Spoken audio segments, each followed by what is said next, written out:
राम राम। आप सभी दर्शकों का फिर से हमारे चैनल में स्वागत है।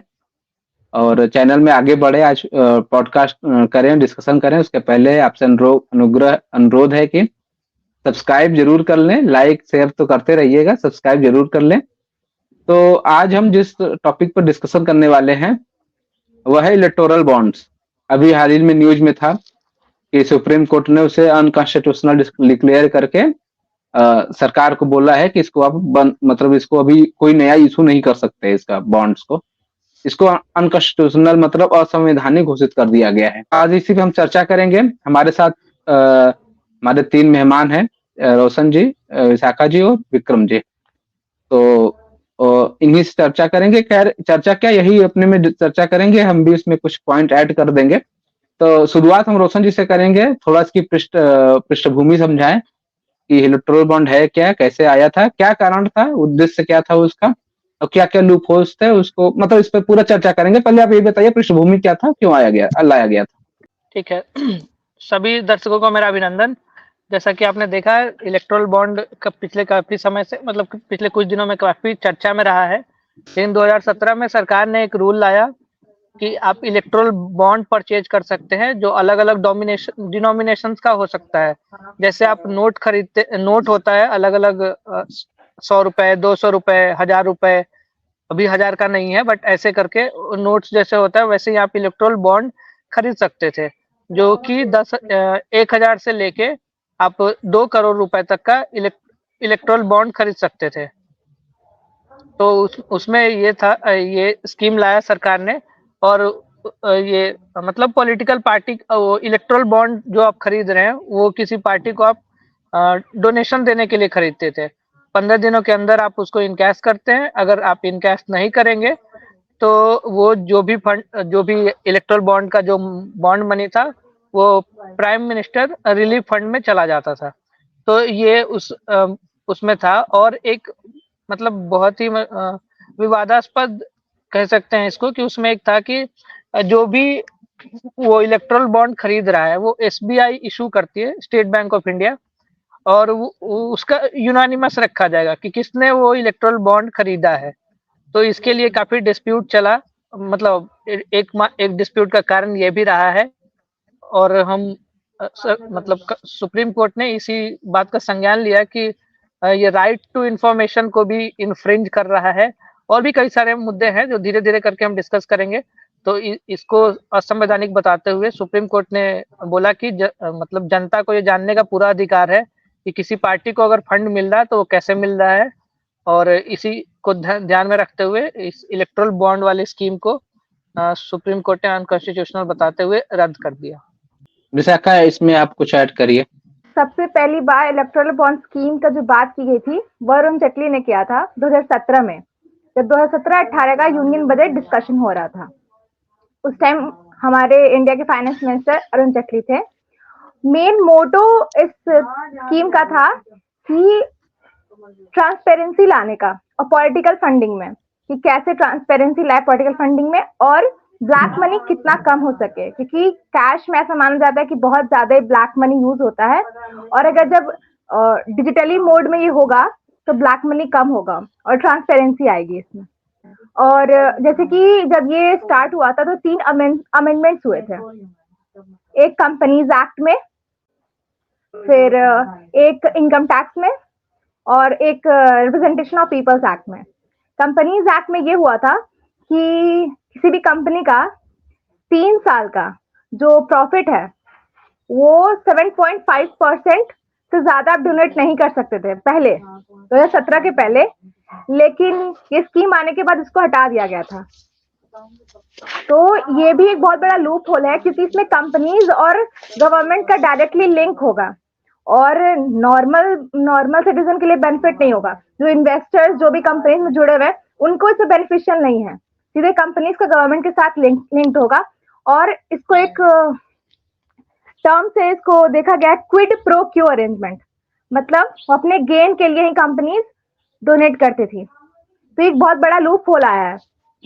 और जहां बात की गई right to privacy act, right to privacy भी बताया गया था कि नहीं, वो तो ठीक है, राइट टू इन्फॉर्मेशन तो ठीक है, ऐसा भी माना गया है कि मतलब जब वो बताया गया कि ये बताया नहीं जाएगा, गुप्त रखेंगे कि कौन सा पार्टी को कितना रुपए कहाँ से आ रहा है। तो ये बोला गया था कि इससे राइट टू प्राइवेसी एक्ट भी रहेगा, मतलब फॉलो करेंगे वो लोग, जिससे किसी को ना पता चले और दूसरे अपोजिशन पार्टी को पता ना चले कि कितना रुपए आया है, कि उसे शोषण हो या फिर कुछ भी आगे कोई दिक्कत हो। तो ये उसको इंक्लूड किया गया था। हाँ, आप कुछ बोल रहे थे? नहीं विशाखा, आप पहले कंप्लीट करिए, फिर रोशन में पास चलेंगे। हाँ, और एक एलिजिबिलिटी क्राइटेरियाज भी थी कि किस किस पॉलिटिकल पार्टीज को ये इलेक्टोरल बॉन्ड मिलेगा। तो आरपीए एक्ट 1956 के हिसाब से सेक्शन 29A में लिखा है कि जो भी रजिस्टर्ड है पॉलिटिकल पार्टीज, सिर्फ उनको ही इलेक्टोरल बॉन्ड स्कीम का फायदा मिलेगा। और साथ ही साथ या तो लास्ट जनरल इलेक्शंस में अगर 1% एटलीस्ट वोट्स है तो ही वो एलिजिबल है इसके अंदर। और ये जो भी कैश दिया जाए, जो भी मतलब जो भी डोनेशन दिया जाएगा वो निःशुल्क रहेगा, मतलब टैक्स फ्री रहेगा। तो इससे डायरेक्टली कंपनी को भी बेनिफिट होता है। तो ये भी एक बड़ा लूप होल है। नहीं, लूप होल कैसे, ये बताइए ना आप। और हम भी देखिए, इसी पे बेनिफिट हो रहा बोलना है। चाहिए कि लूपहोल किस सिस्टम में, पहले वाले सिस्टम में कि अभी वाले सिस्टम में, मतलब इलेक्ट्रल बॉन्ड वाले में लूपहोल है कि पहले लूपहोल था? नहीं, इसमें अरे ये पहले जो वाला सिस्टम तो, हाँ कंटिन्यू करिए। जैसे कि आपने बोला ना कि अभी वाले सिस्टम में इलेक्ट्रल बॉन्ड स्कीम के हिसाब से जो हेलो। कंपनीज है उसके टैक्स, हेलो, हाँ, तो कंपनीज का अरे जो को टैक्स फ्री, कंपनीज जो भी डोनेट करेंगे वो आ टैक्स रही है, फ्री आवाज आ रही। रहेगा। तो टैक्स फ्री अभी किया हुआ था, मतलब स्कीम आने के बाद तो फ्री रहेगा। उसके कारण कंपनीज अपना जो ब्लैक मनी, जो भी फायदा है, जो भी प्रॉफिट है, तो उसको निःशुल्क की तरह से यूज करेंगे तो उनके लिए बेनिफिशियल होगा। तो सिर्फ कंपनीज के लिए बेनिफिशियल होगा। नॉर्मल एक जब जनरल बेनिफिट का बात करेंगे, प्रॉफिट का पूरे मतलब ग्लोबली सेंट्रल लेवल पर बात करेंगे सभी सिटीजन को, तो फायदा नहीं है। ये सिर्फ ये क्विड प्रो क्यू अरेंजमेंट के लिए फायदा, मतलब कंपनीज को डायरेक्टली गवर्नमेंट से बेनिफिट मिल रहा है, गवर्नमेंट को डोनेशन के फॉर्म में उनको ये इसमें प्रॉफिट मिल रहा है। तो इन दोनों का ही फायदा है। तो ये एक तरह का लूप होल है सबके लिए। तो लूप होल है इस वाले स्कीम में, हम लोग के हिसाब से देखो, जनरल लेवल पे बात कर रही हूँ मैं। ये कैसे प्रॉफिट हुआ उसका? तो जितना उसको वहां देना था उसको उतना डोनेशन में दे दिया, प्रॉफिट कैसे हुआ उसको? वही देखिए देखिए पहले क्या होता है कि जब इलेक्शंस आने वाले रहते हैं तो पहले ही स्कीम्स और पॉलिसीज गवर्नमेंट के साथ बन जाती है कि मेरा टेंडर पास किया जाए, ये पास हो। तो उनका कनेक्शन यही है कि मेरे को बाद में फायदा होगा अगर ये सरकार आएगी अभी, क्योंकि इलेक्शन के माहौल में तो पता चल जाता है ना कि किसकी सरकार आने वाली है। तो इससे लिंक्ड हो जाता है, लोगों को पता चल जाता है कि कौन जीतने वाला है, तो आगे जाके कंपनीज को ही फायदा होगा। तो इसलिए उस चलिए पे वो ठीक है, इन्वेस्ट आपके करते हैं। आपसे they are like continue investors. करेंगे। विक्रम जी, आप थोड़ा इस पे ऐड करिए पहले। सबसे पहले तो इलेक्ट्रॉन बॉन्ड लाने का मकसद क्या था कि कैश फ्लो कम करना, काला धन रोकना था। तो इससे पहले था कि कैश में चंदा दिया जाता था, मतलब इलेक्ट्रिक पार्टी पॉलिटिकल पार्टी लोग को। तो 2000 से ज्यादा अगर चंदा देना है तो उसके लिए इलेक्ट्रल बॉन्ड लागू किया गया। वो इसके लिए मतलब आप मंथ 2000 से 2 का करोड़ तक का। हाँ हाँ 2000 से तो वही है कि जनवरी मंथ, अप्रैल मंथ, जुलाई और अक्टूबर में 1 से 10 तारीख के बीच में आप बॉन्ड खरीद सकते हैं। मतलब आप एसबीआई के वो केवल एसबीआई के बैंक में ही खरीदा जा सकता है। तो आप 1000 से लेकर 1 करोड़ तक का खरीद सकते हैं बॉन्ड। तो इसमें है कि मतलब किसी को 5 करोड़ का बॉन्ड खरीदना है तो 1 करोड़ का 5 बॉन्ड खरीद सकता है। तो इससे फिर जिसको पॉलिटिकल पार्टी को फिर देना है वो दे देगा, और पॉलिटिकल पार्टी 15 दिन के अंदर उसको कैश अपना फंड में जमा कर ले। अगर नहीं कर पाता है तो पीएम केयर फंड में जमा हो जाएगा सीधा। तो ये था इलेक्ट्रल बॉन्ड, इसके लिए मतलब यही था। तो अब इसका लाने का मकसद तो था कि काला बाजार रुकने है। लेकिन एगो चुनाव पे संस्था काम करती है, ADR, association for democratic reform. उसका रिपोर्ट आया कि वो केस कर दिया सुप्रीम कोर्ट में। वो बोला इसमें लूप होल देखा गया। बोला कि पहले था कि जो पहले लॉस इसमें पहले की लूप होल्स पे आते हैं आप लोग, लूप होल्स पे सब लोग डिस्कस कर रहे हैं। लूप होल्स हम लोग आते हैं आगे में। ये आप लोगों ने सही बताया क्या क्या था क्या नहीं था। रोशन थोड़ा समझाइए बॉन्ड क्या है? हमारे बहुत लोग बॉन्ड समझेंगे नहीं, थोड़ा सा इसको सिंप्लीफाई बेसिस में समझाइए, बॉन्ड है क्या? जैसे बॉन्ड को अगर हम सिंपल शब्दों में बोलें तो एक एग्रीमेंट सा है। जैसे हम बॉन्ड साइन करते हैं, जमीन का एग्रीमेंट हो या प्रॉपर्टी एग्रीमेंट हम साइन करते हैं तो बॉन्ड साइन करते हैं, या बॉन्ड एग्रीमेंट हुआ। उसी तरीके से इलेक्टोरल बॉन्ड भी मतलब वो एग्रीमेंट ही है सर। एक तरीके से जो हम एसबीआई से खरीद रहे हैं वो बॉन्ड एग्रीमेंट कर रहे हैं कि इतने पैसे का बॉन्ड एग्रीमेंट हुआ हमारा। उसी तरीके से लिया जा सकता है इसको। ठीक है विशाखा जी, मैं ये जानना चाहूंगा, चलो ठीक है इलेक्टोरल बॉन्ड आ गया, लूप होल्स आ गए, आप लोगों ने अपने अपनी बातों में कहा, तो पहले वाला भी तो बढ़िया ही था ना, तब तो उसमें मेहनत भी नहीं करनी थी, जाओ बॉन्ड खरीदो, 5 करोड़ देना तो 5 बार बॉन्ड खरीदो, 100 करोड़ देना तो 100 बार बॉन्ड खरीदो, बढ़िया से कैश ले जाते थे, आराम से दे देते, एक ही बार में काम खत्म। तो फिर क्या उस पे दिक्कत नहीं होता है? कंपनी से क्या इसमें ज्यादा प्रॉफिट था? पहले भी तो वही चलता था ना। जैसे कि आपने बोला ना कि फिर क्यों चेंज आया, तो मेन इसका मोटो ही था कि ट्रांसपेरेंसी लाना था। ट्रांसपेरेंसी लाना था, तो इसका जो मेन मोटो से ही वो डिफ्लेक्ट हो गया। ट्रांसपेरेंसी कहाँ आई? मतलब अगर उसको गुप्त रखा गया है नाम को, लेकिन एसबीआई भी तो गवर्नमेंटलाइज्ड बैंक है, उसको तो गवर्नमेंट अगर चाहे तो पता लगा सकती है। पता किसको नहीं चल रहा? आम जनता को नहीं पता चल रहा है, और ना ऑपोजिशन पार्टी को पता चल रहा है कि कहाँ से पैसा आ रहा है। जिसको मिल रहा है उसको तो पता है कि कहाँ से आ रहा है, उनका काम तो हो रहा है, तो वो तो गवर्नमेंट का फायदा हो रहा है ना। मतलब हो रहा है कि सिर्फ गवर्नमेंट का फायदा हो रहा है कि गवर्नमेंट का फायदा हो रहा है कि पॉलिटिकल पार्टी का फायदा हो रहा है? पहले इसको पहले क्लियर करिए। मतलब जो भी सेंट्रल गवर्नमेंट में है, जो यूनियन गवर्नमेंट में है, जो जिसकी पार्टी चल रही थी, मतलब लास्ट इलेक्शन में भी जो जीता है, उसका फायदा चल रहा था, तो उस पॉलिटिकल पार्टी का तो फायदा ना, अपोजिशन पार्टी का कहाँ फायदा हो रहा है? करेंगे ना, कैसे कर सकते हैं इसको? उसी को फायदा हो रहा है, प्रूफ करिए इसको, मैं प्रूफ पूछ रहा हूँ। हाँ, जैसे कि आप देख लीजिए, डेटा का अगर बात किया जाए तो 2019 के इलेक्शन से 2018 में जब ये 29 जनवरी को ये अप्रूव हो गया और ये लागू जब हो गया, तो सबसे ज्यादा जो इलेक्टोरल बॉन्ड खरीदा गया था वो अप्रैल के मंथ में खरीदा गया था, और 2019 इलेक्शंस में। उसके पहले भी हमारा बीजेपी की पार्टी थी उस टाइम सेंटर पे, और सबसे ज्यादा जो फंडिंग हुई थी वो उन्हीं को उस साल मिली थी। लास्ट 2021 में भी देख लीजिए, 20-21 के इलेक्शन में भी, 21-22 इलेक्शन में सबसे ज्यादा फंडिंग और बीजेपी को ही हो रहा है। मतलब जो पावर में है उसको ज्यादा फंडिंग मिल रही है। इससे यह बाकायदा इसका एक डेटा है कि जब से आया है तो डोनेशन में, बीजेपी के डोनेशन में बीजेपी या इंडिया अलायंस जो बोलना चाहें आप, 60% फंडिंग इंक्रीज हुआ है, कांग्रेस का सिर्फ 10% इंक्रीज हुआ है। और इवन और सब में डिक्रीज भी हुआ है, बीएसपी ये सब में डिक्रीज हुआ है, 10 to 20% का डिक्लाइन देखा जा रहा है। चलिए ठीक है, बढ़िया। विक्रम जी आपसे में भी हुआ है, इसकी वजह से सीपीआई ने भी पिटीशन डाला था सुप्रीम कोर्ट में। तो 3 चीजें, सीपीआई में तो वैसे भी कंपनी लोग नहीं डोनेट करता है, वो तो है ही नहीं, कंपनी उसी को देगा ना जो उसके हित का रक्षा करेगा इंटरेस्ट पे, जो इंटरेस्ट तो सीपीआईएम को वैसे भी नहीं मिलता है। विक्रम आपसे प्रश्न ये, एक और चीज देखा गया था कि मतलब जो मल्टीपल 1000 के मल्टीपल्स में इलेक्ट्रॉनिक बॉन्ड का खरीदाया जाता है हमेशा, 1000 के ही मल्टीपल, 1000 लाख और 10 लाख करोड़ ऐसे। तो सबसे ज्यादा जो डिनोमिनेशन है वो 1 करोड़ सबसे ज्यादा बेचा गया था, सबसे ज्यादा 1 करोड़ के डिनोमिनेशन में, तो सबसे ज्यादा अमाउंट करोड़ में आ रहा है। इसका मतलब कि कंपनी ज्यादा लिंक्ड है। इसे देखा जा सकता है कि सिर्फ जो पार्टी सेंटर पे है उसका ही फायदा किया जा रहा है, तो वो अपने हिसाब से अपने प्रॉफिट के लिए लाए थे ये, इसलिए इतना प्रेवलेंट था अभी तक। ठीक है, बढ़िया। विक्रम आपसे हम जानना चाहेंगे, क्या ये फंडिंग जो थी वो सिर्फ सेंट्रल के लिए, गवर्नमेंट के लिए थी, कि स्टेट गवर्नमेंट और सभी इलेक्शन के लिए हो सकती थी? क्या ये इलेक्शन से लिंक था या सिर्फ पॉलिटिकल पार्टीज के फंडिंग से लिंक था?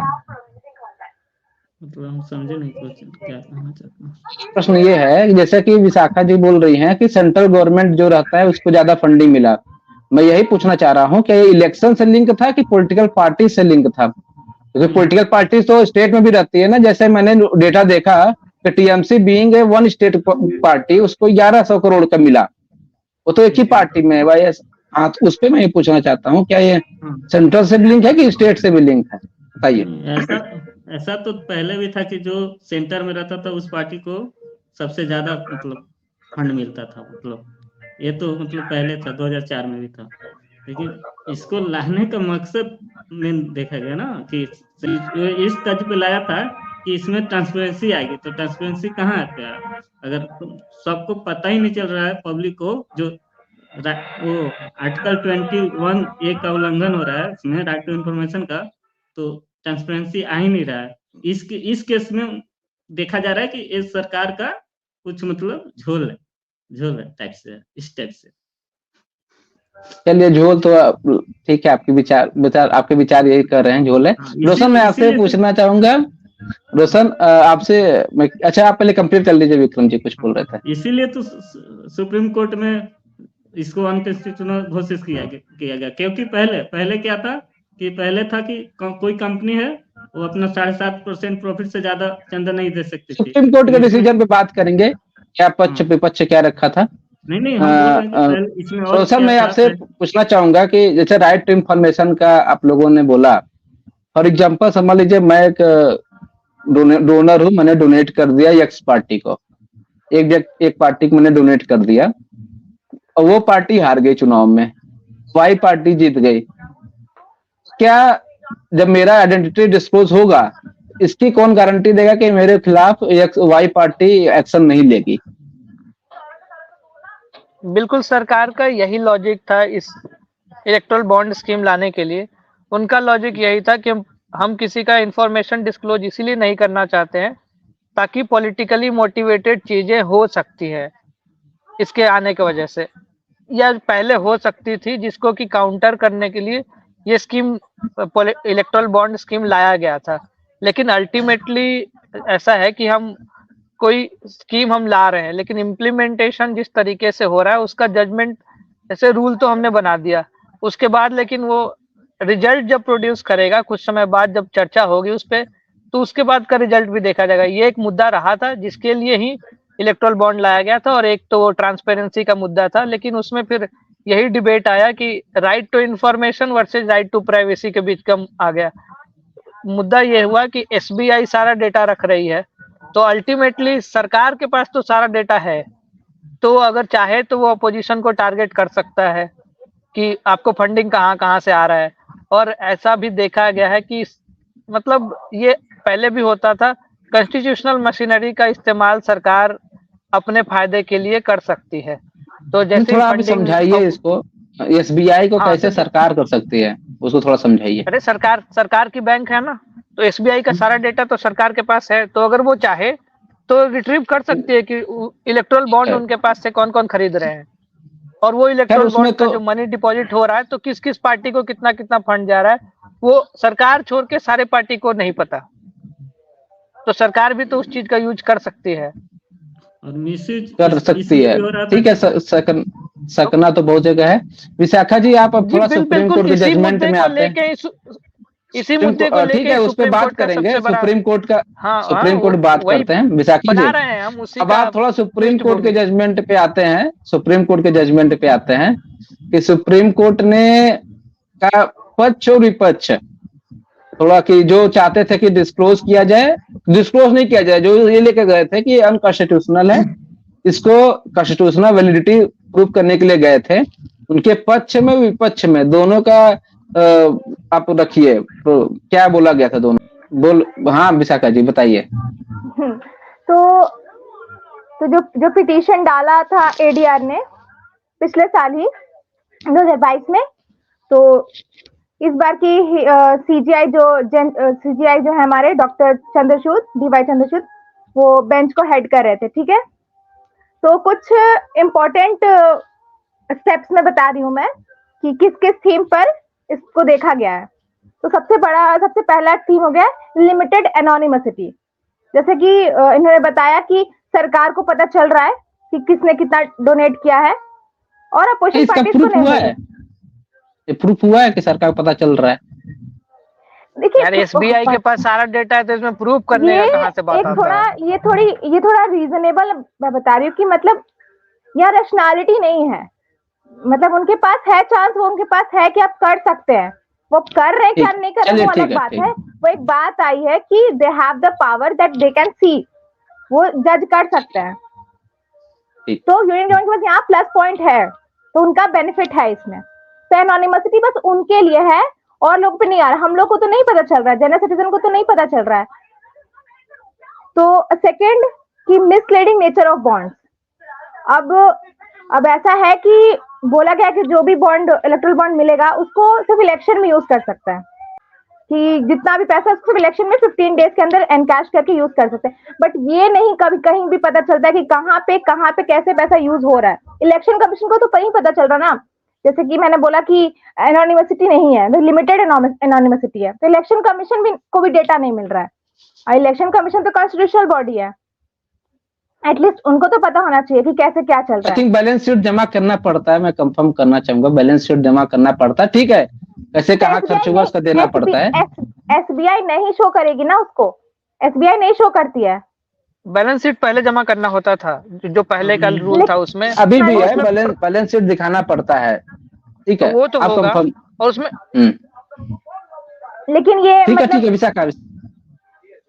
फिर एक यही मैंने बताया था स्टार्टिंग में ही, बैकडोर लॉबिंग रिस्क। जो कंपनीज कोई बेनिफिट किया जा रहा है, जैसे क्विड प्रो क्यू, कोई भी अगर इंसान किसी को डोनेट कर रहा है किसी पॉलिटिकल पार्टी को, तो ये दो ही चीज के लिए कर सकते हैं। या तो वो सोचता है कि हाँ इस पॉलिटिकल पार्टी में मेरा ट्रस्ट है, ये अच्छा काम करेगी, या दूसरा ये कि मेरे को बाद में जाके प्रॉफिट होगा। तो ये दो चीज हो सकता है। और एक डॉक्ट्राइन ऑफ प्रोपोर्शनैलिटी। हाँ, डॉक्ट्राइन ऑफ प्रोपोर्शनैलिटी। तो चौथा पॉइंट ये हुआ कि डॉक्ट्राइन ऑफ प्रोपोर्शनैलिटी मतलब ये कि ऐसा लॉ है, ये ऐसा स्कीम है जो सबके लिए रैशनल नहीं है, सबके लिए प्रोपोर्शनल नहीं है। और वो तो हो गया ना, मतलब पब्लिक के लिए और कंपनी सबके लिए अलग अलग प्रोपोर्शन में फायदा हो रहा है। और अब उसके विपक्ष में ऐसी बात कही है कि नहीं, प्राइवेसी का एक इश्यू आ रहा था कि नहीं, हमारा राइट टू प्राइवेसी एक्ट के हिसाब से तो हमारा डेटा रिवील हो रहा है। तो सुप्रीम कोर्ट इस पे यही कह रही है, इस पे बस उन्हें 3 चीज ही बोला है। अगर सिर्फ एक यही लेजिटिमेट रीजन है कि प्राइवेसी रिएक्शन, प्राइवेसी है कि नहीं, तो अगर सिर्फ प्राइवेसी के लिए हम ऐसा तो नहीं करेंगे कि कितना भी कैश किसी को दे रहे हैं, कुछ भी किसी को कुछ पता नहीं चले। इलेक्शन कमीशन को एटलीस्ट पता होना चाहिए। और एक यही कि वायलेशन हो रहा है हमारे फंडामेंटल राइट्स का, 19 आर्टिकल 19(1) का, right to speech and expression का। और एक और आर्टिकल 14 को भी देखा जा रहा है कि आर्टिकल 14 भी यहाँ पे कहीं ना कहीं मतलब वायलेट हो रहा है, क्योंकि लॉ शुड बी इक्वल, मतलब शुड बी इक्वल। ठीक है, राइट टू फ्रीडम नहीं, राइट टू इंफॉर्मेशन को जहां तक है मुझे पता है उस पे 19(1)(a) ऐसा है कुछ। ठीक है विक्रम, आप नहीं 19(1) right to freedom of speech and expression है, और उसका ए पार्ट में आया है ये राइट टू इंफॉर्मेशन, तो वो 19(1) के ही अंदर आता है, इसलिए मैंने ऐसे बोला। ठीक है, ठीक है। अब विक्रम इसमें कुछ ऐड करिए आप। इसमें यही ऐड कर सकते हैं कि ये रिपोर्ट इसीलिए केस किया गया, एडीआर इसीलिए केस किया था कि इसमें शक तभी हुआ, पहले था कि कोई कंपनी है अपना प्रॉफिट का 7.5% ही चंदा दे सकता था, लेकिन अब इसमें इलेक्ट्रल बॉन्ड्स जब से आया, ये लिमिट नो लिमिट है, कितना भी परसेंट दे सकता है। और दूसरा था रेवेन्यू का 10% दे सकते था, अब है कि नो लिमिट, उसमें भी हटा दिया, लिमिट हटा दिया। और हद तो तब हो गया जब पता चला कि लॉस मेकिंग कंपनी भी चंदा दे रहा है इसमें। तो इंडियन एक्सप्रेस का रिपोर्ट है, तो इससे और शक हो गया कि इसमें सरकार को फायदा हो रहा है कि किसको फायदा हो रहा है, जो सेंटर में पार्टी उसको। और इसमें एक और लूपहोल है कि कोई विदेश से चंदा नहीं दे सकता है, मतलब अभी भी है, लेकिन इसमें एक और नियम ऐड कर दिया गया, कोई अगर मान लो कि चाइना का कंपनी है, वो इंडिया में अगर छोटा अपना कंपनी खोले तो उसके थ्रू आप इलेक्ट्रॉन बॉन्ड में चंदा दे सकता है। ये भी तो ये तो देश हित में नहीं हुआ, मतलब कोई कंपनी अगर चाइना का कंट्रोल करे तो उसमें भी नुकसान हो सकता है। ये सब सुप्रीम कोर्ट में तर्क उठाया गया था, इसके कारण एक सुप्रीम कोर्ट 5 बेंच का फैसला दिया कि इसको असंवैधानिक घोषित किया जाए। ठीक है, केवाईसी होना चाहिए, जहां तक हमने भी पढ़ा था केवाईसी रहना चाहिए बैंक में, अकाउंट में। हाँ, आप सही बोल रहे हैं, कोई कंपनी हो तो पहले भी तो वो तो अलग सोर्सेस रखते हैं, लूप होल्स तो बनेगा ही, कोई सिस्टम में लूप होल्स तो उसमें रहना ही है। अभी सुप्रीम कोर्ट बोला रोशन, कि दूसरा दूसरा नियम बनाए, दूसरा कोई लाए, सुप्रीम ताकि कोर्ट तो अब उससे अनकॉन्स्टिट्यूशनल कर दिया, अब नियम बनाए, वो तो सरकार सोचे। और अरे, आवाज आ रही है? हाँ हाँ, आ रही है, आप बोलिए। हाँ, मैं ये तो सुप्रीम कोर्ट ने अपना करके पल्ला झाड़ लिया कि अब कॉन्स्टिट्यूशनल हो गया। अब कैसे होगा? अब तो फिर वही सिस्टम पुराना वाला, नहीं नहीं, कैश लेके जाओ, कैश दे वो दो। तो अब ऐसा नहीं है, जो पार्टीज फंड करती होंगी उस समय, उनको तो, जो पॉलिटिकल पार्टीज है उसको तो पता है जो इलेक्टोरल बॉन्ड जमा करने आता होगा वो कौन है। नहीं, पॉलिटिकल पार्टी को भी पता है कौन किसको दिया। पॉलिटिकल पार्टी को तो पता ही रहेगा ना कि हमको कौन नहीं मैं नहीं पैसा देने। नहीं, नहीं पॉलिटिकल पता है पार्टीज को ना। तो पता ही रहेगा ना कि कौन फंड देने गया, जमा करने जाएगा, उनको जाके जमा कर देगा कि ये नहीं, है। वही तो दिक्कत है, वो एसबीआई को पता है, केवल वो एसबीआई जानकारी ही नहीं देगा कि तुम्हारा बॉन्ड कौन दे रहा है, वो पैसा कहाँ से आ रहा है। तो पॉलिटिकल मान लो कि पार्टीज को तो पता ही हम रहेगा ना, बॉन्ड मैं तो खरीदे। वही पूछ रहा हूँ। क्यों नहीं हो सकता? नहीं जब 100, 200, 500, 1000, 2000 का चलो मालूम नहीं होगा, जो 1 करोड़ और 1 1 करोड़ का देगा उसमें इतना तो तो पॉलिटिकल पार्टीज को पता ही रहेगा कौन इलेक्टोरल बॉन्ड देने जा रहा है। नहीं उसमें नहीं, ले हम जाके कोई तुरंत देगा इलेक्टोरल बॉन्ड तो ऐसे ही देगा नहीं, उसमें हो सकता है। बाकी बहुत सारे भी तुम सिस्टम तो भी हैं, इलेक्टोरल बॉन्ड तो एक सिस्टम था, उसमें आप सिस्टम डोनेट कर सकते हैं। अगर नियम तो पता भी पढ़ो। चल जाए कि कौन दे रहा है, तो ये तो नहीं पता चलेगा ना कि कितना दे रहा है। अगर है कि ये पता है कि अच्छा ये कंपनी मुझे पैसा देगी, तो ये स्कीम के बाद ये वो तो दे नहीं है पता कितना देगी। नहीं, और कोई ट्रस्ट चलिए कैसे कर लेगा कि आप इतना दिए हैं?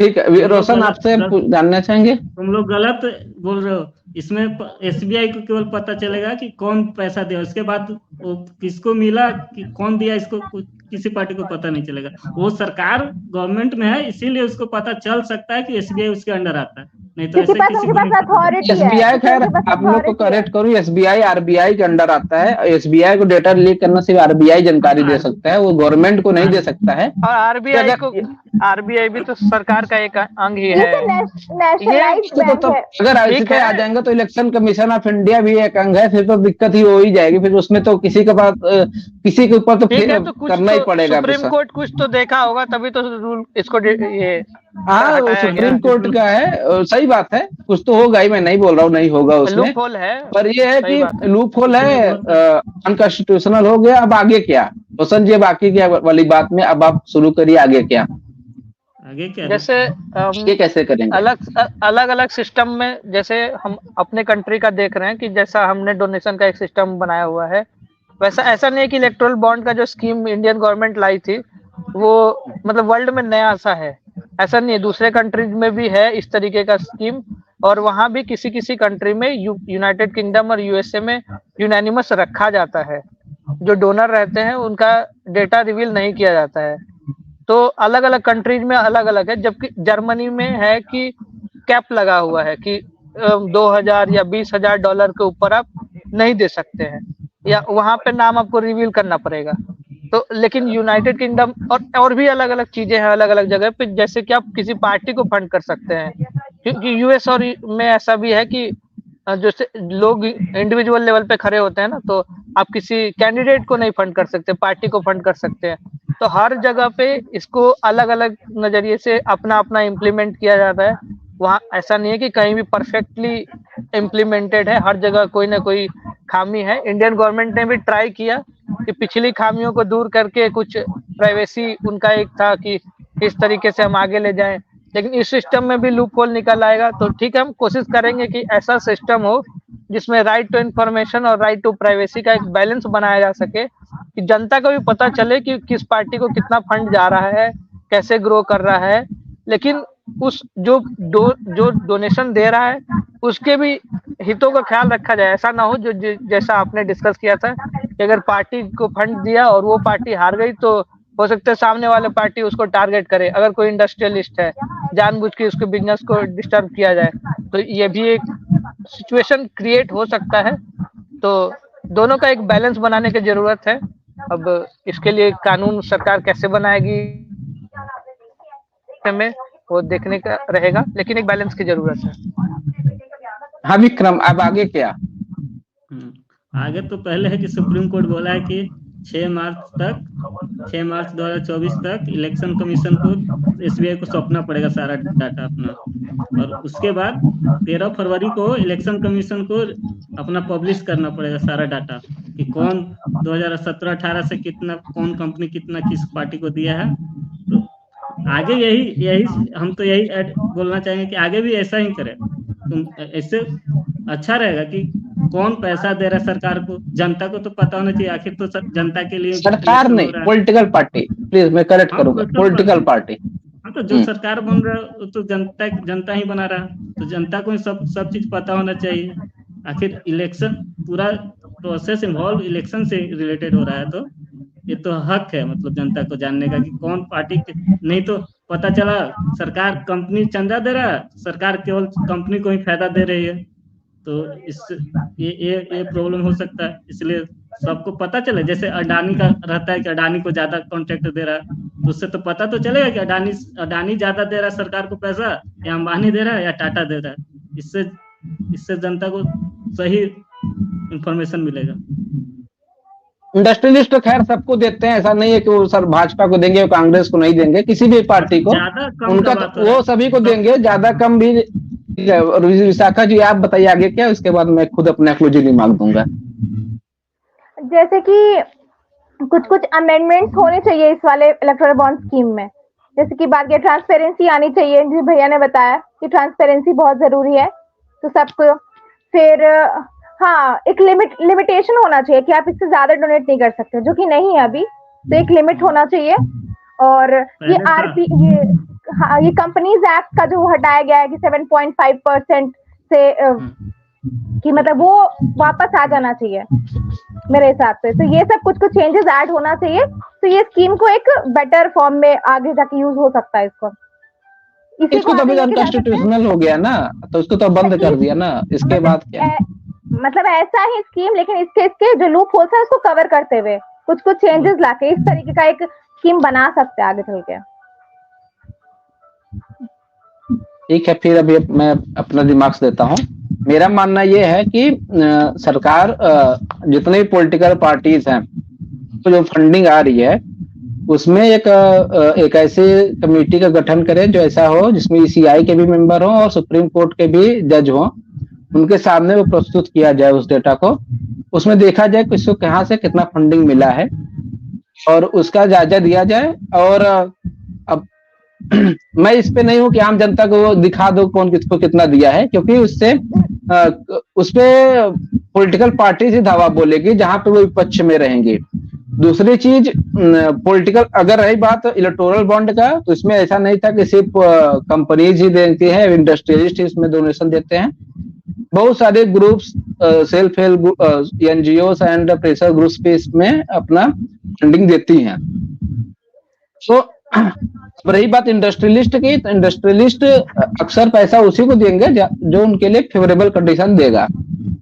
तो अपना जो भी 1%, 2%, 5% जितना भी प्रॉफिट अपना निकाल के वो देंगे, उसमें वो इसीलिए देंगे जिससे उनका फेवरेबल कंडीशन रहेगा, तभी तो उनको तभी मिलेगा। अब वैसे मैंने डेटा देख रहा था, मैं उसी डेटा को जो आप लोग कोट कर रहे हो, मैं एक मिनट, मैं जो आप लोग कोट कर रहे थे उसमें मैंने तमिलनाडु का डेटा देखा।